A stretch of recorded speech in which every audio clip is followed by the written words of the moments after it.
Right, hello everybody, welcome to the Clery football channel. Manchester United, as you may have seen, have just beat Liverpool, and we're going to show you how they did that. Now, I've already seen a lot of people saying this happened because Liverpool were terrible. I've seen a lot of people saying it was because Man United were brilliant, and where's the slider? I would say it's about there, right? But you can make your own mind up. And also, just a heads up, if my vibe is incredibly weird in this video, please keep in mind, I literally watched it in my friend's apartment in Manhattan, got on a plane, came here, walked into the studio, and I'm now recording this for you. So this video is brought to you proudly in partnership with the tiny little toothbrush and toothpaste they give you on British Airways.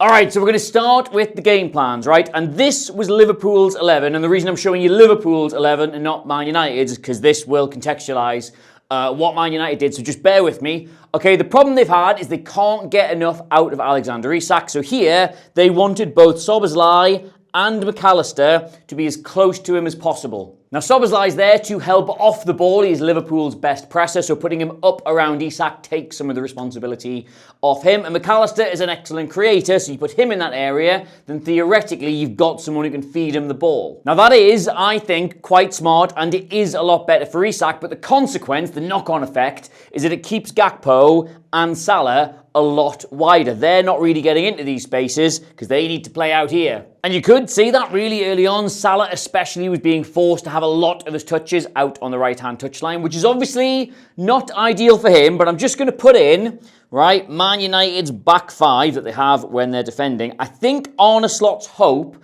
was that by keeping Gakpo and Salah wide, that would create a really big gap between Man United centre-backs and Man United's wing-backs, and then, because you're tucking in both the full-backs here, they can make these underlapping runs into this space. That, to me, is what Liverpool were trying to do. But wouldn't you just know it, before we got a single idea as to whether or not this would work, Man United score in the second minute of the game. Oops. And I did not see him getting a lot of praise for this at the time. Obviously, as I say, I've been on a flight all night. I may have missed the discourse this morning, but Bruno Fernandes's role in this goal is top draw. Because I think 99% of players release this too early, but he is brave enough to hold on to this ball until the chance just materialises in front of him. Like, I think most players just immediately try and release Diallo over the top into this space, but he keeps a hold of it and waits for Van Dijk to vacate his space here to close him down. Which does nothing for Diallo. The chance he has at the start here now vanishes, but when he does play it out wide,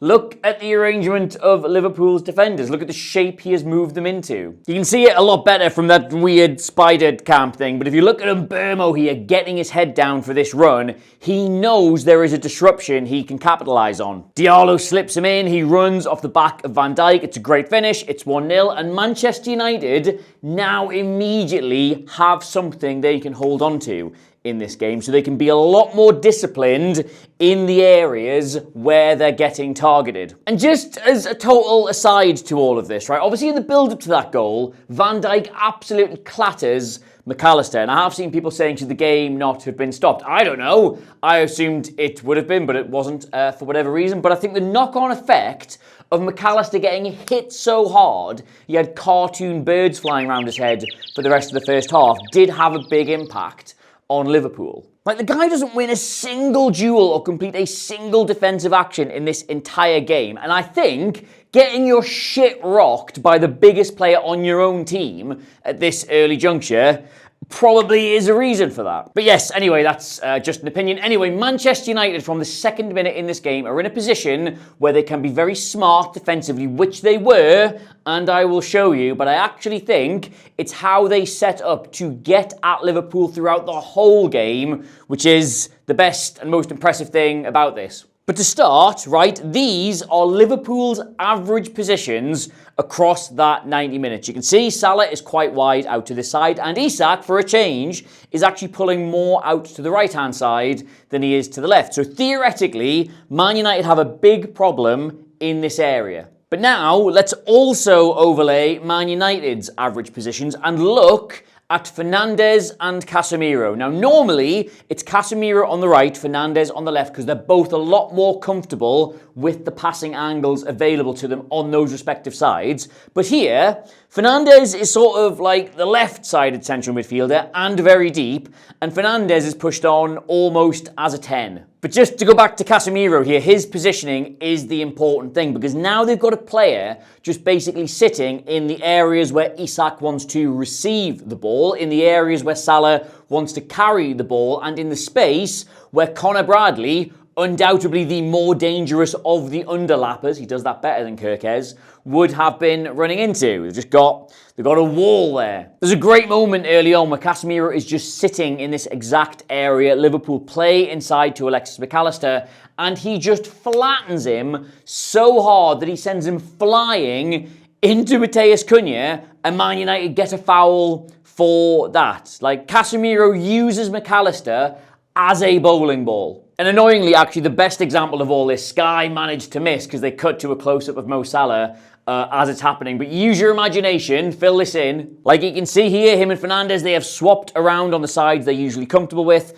And Casemiro just tracks Isak all the way into the box. He abandons his position and goes and sits on the danger instead. The dangerous man, the danger man. I'm so tired. And of course, when Liverpool do eventually just stick the ball in the box, he is the one who was there to clear it. Now, the thing is, I'm not showing you this because it was defending that won Manchester United the game. Like, Liverpool had plenty of chances. They could very easily have gotten something from it. But it's interesting because it shows individual adaptation within their overall structure. Like, it's not as rigid or as naive as Man United are often accused of being. Like, people say Amorim doesn't make changes. Well, here are some very useful changes. So then, how did they win the game? That's what we're all here to talk about, isn't it? Well, cast your minds back to that very first goal. It comes from a long ball from Lamens, not particularly clever or accurate, or even into an area where Liverpool are weak. Like, you would normally try and get into the spots behind Salah and Gakpo and get at the fullbacks because they're not great defensively. But no, he doesn't do that. He just goes straight down their throat. Just straight into an area where theoretically they are strongest, certainly in the air. You've got Van Dijk, you've got Konate, you've got Gravenberch. That is not where you would want to put the ball. But if we look at Lamens' distribution across the entire game, right, this is every single pass he made, successful and otherwise, that is exactly where he was putting the ball. It's where he's putting the ball pretty much every single time. Now, don't get me wrong, there's a handful into the space behind Mo Salah, like one or two, and everybody does that against Liverpool at some point or the other. But no, he's going direct into their most defensively resilient area. Strange. But what's even stranger is that they went for this game plan of putting the ball into the area where Liverpool centre-backs would dominate without picking Benjamin Sesko. Like, he is Man United's best aerial threat. He might not have won every header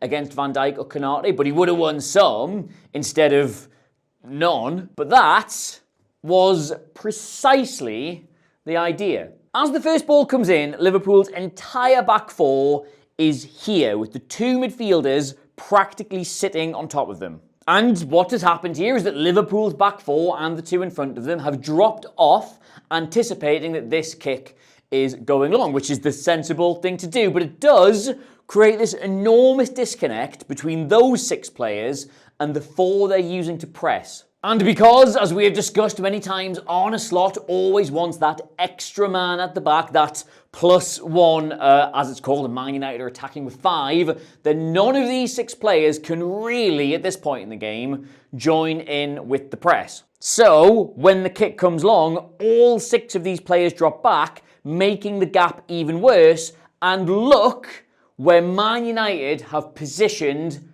their best players. There are 4 of them just all stood in a line. Diallo, Fernandes, Cunha, Dallo over there as well, in that gap between Liverpool's pressers and their not pressers. If there's proper words for them, I can't remember. And Van Dijk wins the header, but it comes straight back. And because Liverpool are so on top of themselves here, they get in a mess. Man United pick up the second ball. And I'm going to be saying that a lot. There is practically no intention to win the first ball. Like, Mbeumo's the one nearest to it, but he just lets Van Dijk go and head it. But because they are so well positioned here for the second ball, they're between the lines, they've got players running beyond, attacking the space in behind, they are in. And Man United did this exact thing the entire game. They would go long into Liverpool centre-backs, competing for the ball just about but never winning it, but then crashing the second ball, winning that, and then starting their attack from there. And honestly, the next best chance of getting this half is just the same thing. Again, like Lammens kicks long from his hands, and Burma puts the pressure on but doesn't even jump. Liverpool clear, Man United pick up the second ball and immediately hit the space down the side when Kirkez jumps out to try and help them compete for it. Better touch from Mason Mount when that comes into the box, and that is rinse and repeat 2-0. Now, look,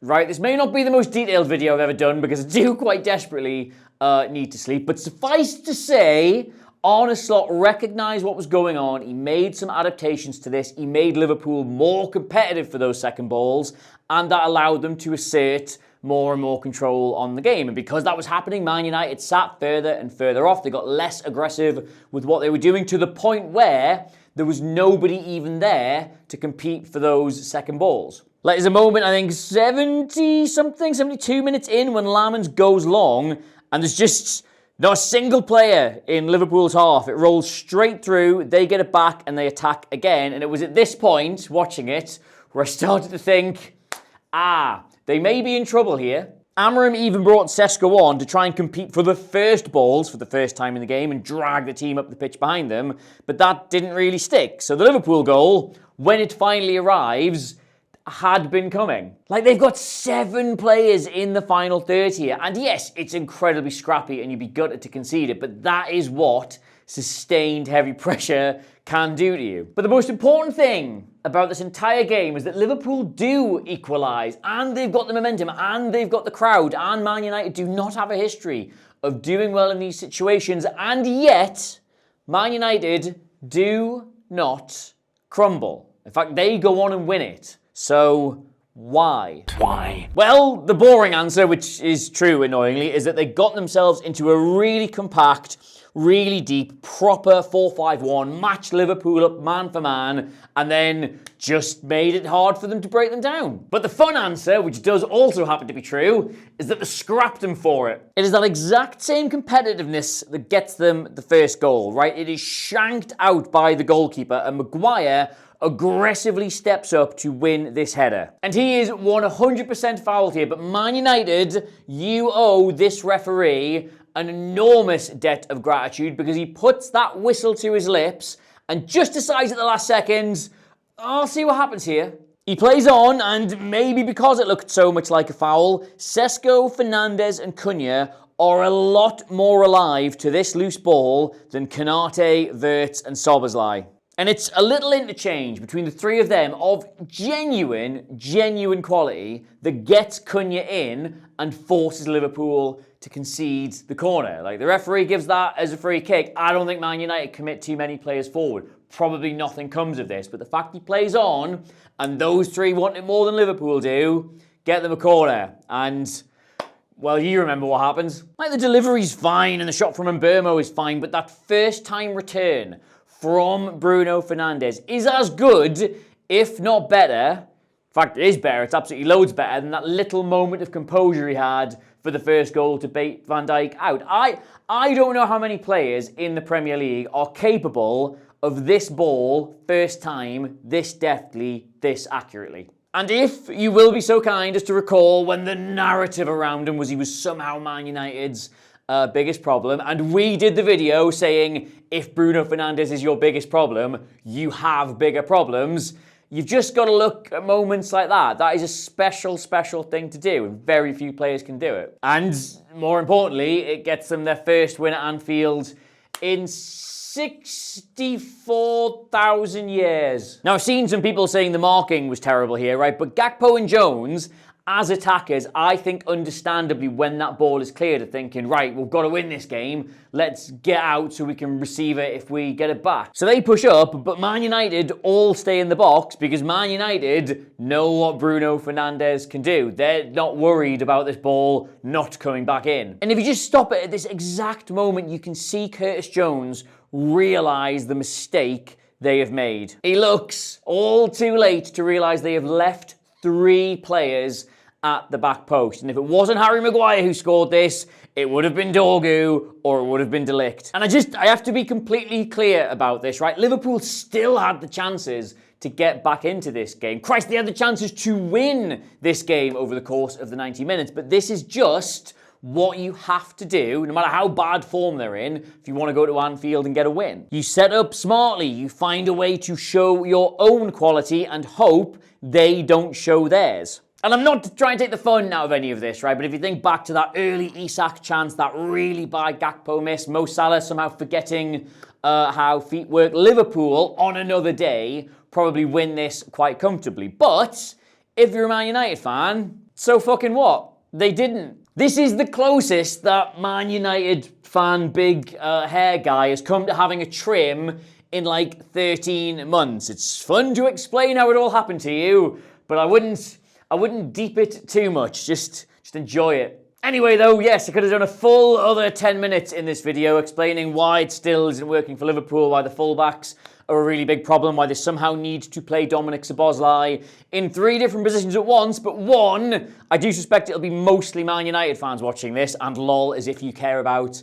any of that, and 2, I'm not kidding. If I don't sleep soon, I'm going to start seeing things. But fear not though, because we will cover all this Liverpool stuff in this week's members live stream. I did say Tuesday for that, but it's starting to feel more like a Wednesday thing to me. So if you'd like to watch that, be a part of it, tell us what to put in it, join us in the live chat. Information about becoming a member is down below. It's really fun. I like that we do that. You should join. You can get me across all the social medias at Adam Clery, CLERY. And if you haven't already, subscribe to us here at ACFC. Maybe not the best first video to have watched. My eyes aren't normally this red, but the vibe is consistent, and hopefully it was good. I can't tell. Until next time though, thank you very much for watching. Back-to-back wins for Ruben Amorim's Man United, and one of them was at Anfield. Football, eh? Bloody hell. Goodbye.